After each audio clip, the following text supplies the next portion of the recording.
حضرت امام حسین رضی اللہ تعالیٰ عنہ یہ حضور کی اولاد پاک ہیں. پیروں کو نہ تھوڑی مٹی لگ گئی. عمر جوانی کی تھی، داڑھی مبارک ساری سیاہ تھی، کالی تھی. حضرت ابو ہریرہ ان سے سالوں بڑے تھے، امیر المومنین فی الحدیث. حضرت ابو ہریرہ نے دیکھا کہ امام حسین کے مقدس قدموں کو مٹی لگ گئی. کسی سے بھی کہا جا سکتا تھا ذرا امام صاحب کی توجہ کرانا، یہ ذرا مٹی اتار دینا، لیکن حضرت ابو ہریرہ جھٹ سے اٹھے، اپنی پگڑی کھولی، اس کا پلو لیا اور حضرت امام حسین کے پیروں سے مٹی صاف کرنی شروع کر دی. کیوں کہ اہل فضل ہی کسی کی فضیلت کو جان سکتا، عزت والا ہی کسی کو عزت دیتا ہے. جس کے پاس وقار ہو. او میرے سنگیوں، لوگوں کی باتوں میں نہ آنا، یہ تمہیں الجھا دیں گے، یہ تمہیں تفریق میں ڈال دیں گے، یہ انتشار برپا کریں گے. یہ وہ حسین جماعت ہے جو حضور کے سامنے بیٹھا کرتی تھی. ان سے پیار کرنا، ان سے محبت کرنا. آپ کبھی ترمذی کی ایک حدیث پڑھیں تو مر جانے کو جی کرتا ہے. حضور نے فرمایا تھا میرے صحابہ کے بارے میں اللہ سے ڈرنا، میرے بعد انہیں اپنی زبانوں کا نشانہ نہ بنانا. کاش کوئی ان جملوں کا درد سمجھ سکے. فرمایا رب سے ڈرنا، اور کریم فرمانے لگے جس نے ان سے محبت کی میری محبت کی وجہ سے محبت کی، اور جس نے ان سے عداوت رکھی میری وجہ سے رکھی. کبھی بھی کسی میں، اور جو حضور کی اولاد ہے. صحابہ کرام نے ایک جگہ کچھ نذرانہ جمع کیا اور جمع کر کے کہا کہ حضور کی بارگاہ میں پیش کرنا ہے. اخراجات بہت زیادہ ہیں اور ظاہری وسائل اس ترتیب سے نہیں ہیں. یہ نذرانہ ہر مہینے پیش کرنا ہے. جب وہ لے کے حضور کی بارگاہ میں گئے نا تو اللہ نے قرآن نازل کر دیا. فرمایا محبوب ان سے کہہ دو لا اسألکم علیہ اجرا، میں تبلیغ دین پر تم سے کوئی اجر نہیں مانگتا. الا المودۃ فی القربى، بس میرے قریبیوں سے پیار کرتے رہنا، میرے قریبیوں سے محبت کرنا، پیار کرنا قریبیوں سے. یہ علی المرتضیٰ ہیں، یہ فاطمہ ہیں، یہ ان کا خاندان ہے، یہ ختیجہ ہیں، یہ عائشہ ہیں، یہ میمونہ ہیں، یہ حفصہ ہیں. ان سے پیار کرنا، میرے قریبیوں سے محبت کرنا. ہمارے دلوں میں حضور کی اولاد کا پیار ہونا چاہیے، طبیعتوں میں احترام ہونا چاہیے. ہمارا مزاج، ہمارا دل ان کے لیے دھڑکنا چاہیے. ہمارے لہجے، ہمارے انداز ہمیشہ ان کے حق میں نرم ہونے چاہیے. میں کہہ چکا ہوں سید کا صرف عقیدہ ٹھیک ہونا شرط ہے، باقی آپ تحقیق اور تفتیش میں نہ پڑیں، وہ جانے رب جانے. آپ کوشش فرمائیں ہماری اولادیں، ہم خود اور اہل فضل کا ادب کبھی نہ چھوڑیں. دوسری بات آپ سے یہ عرض کرنی ہے، اس کو اچھی طرح سمجھ لیں کہ قومیں اپنے اسلاف سے بڑی ہوتی ہیں. ہمیشہ بڑا ہم ہوتا ہی وہ ہے جس کا کوئی بڑا ہوتا ہے، جس کا کوئی بڑا نہیں ہوتا وہ کبھی بھی بڑا. یہ کچھ عرصے سے ٹرینڈ چلا ہے، اگرچہ یہ درست نہیں ہے. آپ کسی سنار کی دکان پہ جائیں تو اس نے اپنے پیچھے نا اپنے والد صاحب کی اور دادا کی فوٹو لگائی ہوتی ہے. حکیم کی دکان پہ چلے جائیں، کپڑے والی دکان پہ چلے جائیں تو اس نے پیچھے اپنے دادا کی، والد کی فوٹو لگائی ہوتی ہے. اگرچہ یہ درست نہیں، تصویریں نہیں لگانی چاہیے. تصویریں ان کے کیا، پیروں کی بھی نہیں لگانی چاہیے. جہاں تصویر ہوتی ہے وہاں نماز کیسے پڑھی جائے گی؟ فرشتہ رحمت کا نہیں آئے گا. یہ تو اب ایک ضرورت بن گئی. تو اب ضرورت کیا، اب تو خیر نفسیاتی مسئلہ بن گیا ہمارا. یہ نفسیاتی مسئلہ ہے. یعنی سلام بعد میں فوٹو پہلے، یعنی سیانے سیانے لوگ. اور یہ ہمیں ایسے کھیل تماشے میں لگایا گیا ہے کہ میں ڈھیر سارے لوگوں پر غور کرتا ہوں، پھر ان کے لیے دعا کرتا ہوں کہ یا اللہ ان کی مدد فرما. یعنی اس طرح کی حالت ہے کہ وہ زندہ ہی موبائل کے اندر ہیں، ہر چیز ہی. مجھ سے ایک دفعہ ایک صاحب نے پوچھا مولوی آج کل بڑے لڑ رہے ہیں. میں نے کہا وہ 4-5 ہے جن کو آپ موبائل پہ دیکھتے ہیں. آپ میرے ساتھ آئیں، میں آپ کو 20 اور سینکڑوں شیخ الحدیث بتاتا ہوں جو سکون سے بیٹھ کر رسول اللہ کا دین پڑھا رہے ہیں. تو آپ مسئلہ سے تو یہ ہے کہ ہم نے کل زندگی وہ سمجھ لی ہے جو موبائل کے اندر ہے. بہرحال وہ تصویر لگائی ہوتی ہے سنار نے بھی اور حکیم نے بھی اور ڈاکٹر نے بھی اور بہت سارے لوگوں نے کہ جناب اب یہ جو تصویر لگاتے ہیں تو اس کے پیچھے پوری حکمت ہوتی ہے. آپ ان سے پوچھتے ہیں یہ فوٹو کیوں لگائی ہے تو وہ کہتے ہیں ہم یہ بتانا چاہتے ہیں کہ یہ کام آج نہیں ہم نے شروع کیا، ہمارا شجرہ پرانا ہے، ہمارے باپ دادا سارے یہی کام کرتے تھے، ہمارا خاندانی ورثہ ہے. وہ ثابت یہ کرنا چاہتے ہیں کہ ہم پیچھے سے ہمارا ایک سلسلہ آ رہا ہے. ساری دنیا اپنے اکابرین کو، اسلاف کو، بڑوں کو ان کے زور پر بڑا ہونا چاہتی ہے. یہاں کچھ لوگ ایسے آئے ہیں جن کے نزدیک معاذ اللہ صحابہ ہی ٹھیک نہیں تھے، اہل بیت ہی ٹھیک نہیں تھے. آپ اپنی سند کیسے مضبوط کریں گے؟ اگر وہ اولین جو حضور کے سامنے بیٹھتے تھے وہی ٹھیک نہیں تھے تو پھر ان سے ہو کے جو دین آگے آیا اس کو تم کیسے ٹھیک مانو؟ ساری چیزوں کو مشکوک کرنا چاہتے ہیں. ہمارے بزرگوں نے، امام بخاری نے، امام مسلم نے محنت کر کے حدیثیں تلاش کی، اصول بیان کیے کہ یہ حدیث صحیح ہے، متواتر ہے، حسن ہے، ضعیف ہے، کیا ہے، اس کے اصول اور قاعدے بیان کیے.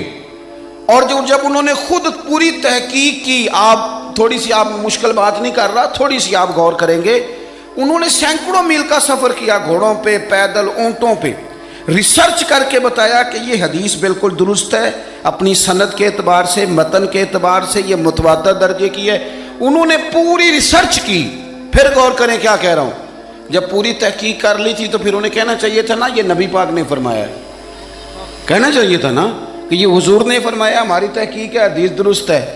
لیکن کسی نے بھی ڈائریکٹ نہیں کہا. انہوں نے جب بھی کہا کہنے لگے حضرت عبداللہ ابن عمر فرماتے ہیں کہ حضور نے یوں فرمایا، حضرت انس بن مالک فرماتے ہیں کہ حضور نے یوں فرمایا، حضرت جناب سیدہ عائشہ صدیقہ فرماتی ہیں یوں حضور نے فرمایا، حضرت ابو ہریرہ فرماتے ہیں یوں حضور نے فرمایا. انہوں نے نا پہلے اس صحابی کا نام لیا جنہوں نے وہ بات اپنے سینے میں محفوظ کی.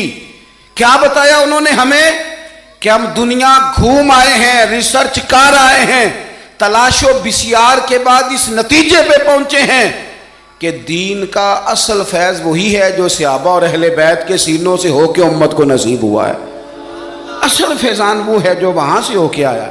تو ایک بات تو یہ کہ اہل فضل کی عظمت، اور دوسری بات کہ اپنے اکابرین کے ساتھ جوڑ کے رہنا، اور تیسری بات حضرت سیدنا امام حسین، حضرت امام حسن رضی اللہ تعالی عنہما، ان دو شہزادوں سے نا نبی پاک صلی اللہ علیہ وسلم نے جو محبت فرمائی ہے نا وہ بھی بڑی قابل دید ہے. حضور نے جو ان سے پیار کیا ہے. کچھ لوگ ایسے ہوتے ہیں کہ جن سے انسان جب پیار کرتا ہے، محبت کرتا ہے تو وہ بات نا دور دور نکل جاتی ہے، بات پھیل جاتی ہے. ان کے ساتھ نا میرے نبی پاک کا خصوصی لگاؤ ہے. اس کا مطلب یہ نہیں کہ ہر نانا ہی اپنے نواسے سے پیار کرتا ہے، یہ معنی نہیں. رسول پاک علیہ السلام جو کام بھی کرتے ہیں اللہ کی وحی کے ساتھ کرتے ہیں. حضور کا ہر کام وحی خدا ہے، اپنی مرضی سے حضور کوئی کام نہیں کرتے. تو نبی پاک نے جو بھی کیا ہے وہ امت کے لیے نمونہ ہے. حسنین کریمین سے جو حضور کا پیار ہے، جو نبی پاک علیہ السلام کی ان کے ساتھ والہانہ محبت ہے. اعلیٰ حضرت بریلوی نے حدیث لکھی ہے، راوی حضرت عثمان غنی ہے رضی اللہ تعالیٰ عنہ. حضور سید عالم صلی اللہ تعالیٰ علیہ وآلہ وسلم نے نا گھر میں پیغام بھیجا، فرمایا فاطمہ سے کہو ذرا حسن حسین کو تو بھیجے. یہ سارا دن ہی حضور کے پاس رہتے ہیں، سارا دن ہی، لیکن وہ جو والہانہ پان ہے، جو محبت ہے، جو ان کے ساتھ محبوب کا خاص لگاؤ ہے، سیدہ سے کہو ذرا شہزادوں کو بھیجے، تھوڑی سی دیر ہو گئی آنے میں. اعلیٰ حضرت فرماتے ہیں یوں لگتا جیسے سیدہ فاطمہ کپڑے نہیں ماں بدلنے لگتی بچوں کے، خوشبو نہیں لگانے لگتی، تھوڑی تیاری میں دیر ہو گئی تو محبوب نے نظریں جمائی ہیں اس حجرے کی طرف جہاں سے امام حسن اور حسین نے آنا ہے. رحمت کے عجب ہی جھمیلے ہیں، حسنین یہاں پر کھیلے ہیں. تو دونوں شہزادوں جب دروازہ کھلا تو حضرت عثمان غنی کہتے ہیں بچے جب نکلے نا دونوں تو یہ کوئی 10 15 50 100 میل دور سے تھوڑی آ رہے ہیں، تو یہیں رہتے ہیں. محبوب کے قرب خاص میں انہیں سایہ کرم ہر وقت نصیب ہے. لیکن نبی کریم علیہ السلام کا جو والہانہ پن ہے، جو ان کے ساتھ حضور کا رشتہ محبت ہے، جیسے ہی دونوں شہزادے آئے حضرت عثمان غنی فرماتے ہیں محبوب نے مقدس گھٹنے زمین پہ رکھ دیے اور دونوں بازو کھول دیے. ایک شہزادہ اس سینے سے لگ گیا اس کندھے سے، ایک اس کندھے سے لگ گیا، اور پہلے بھی حضور پیار کرتے تھے، پر آج تو رخ ہی بدل گیا بات کا۔ اللہ کے پیارے حبیب علیہ الصلوۃ والسلام فرمانے لگے، اے اللہ، یہ دونوں شہزادے کندھے سے لگے ہوئے، حضور فرمانے لگے، اے اللہ، میں ان دونوں سے محبت کرتا ہوں، تو بھی ان سے محبت فرما۔ اور کہا، اے اللہ، جو جو میرے حسن حسین سے محبت کرے تو ان سب سے محبت فرما، تو ان سب سے پیار کر جو میرے حسنین سے پیار کرے۔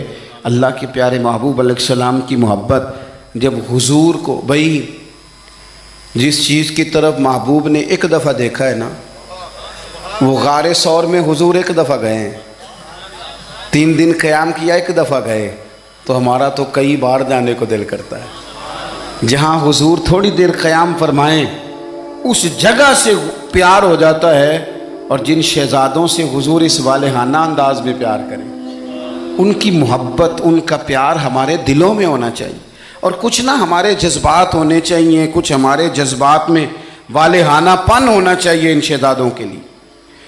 آج کل نا ہمارے ہاں دور ہے تقریروں کا، پوسٹیں لگانے کا، اپنی اپنی رائے، اور ویسے بھی جو ہم لکھ رہے ہوتے ہیں، جو بول رہے ہوتے ہیں، وہ اپنے لیے نہیں ہوتا، الا ماشاءاللہ، وہ تو سامنے والے کے لیے ہوتا ہے۔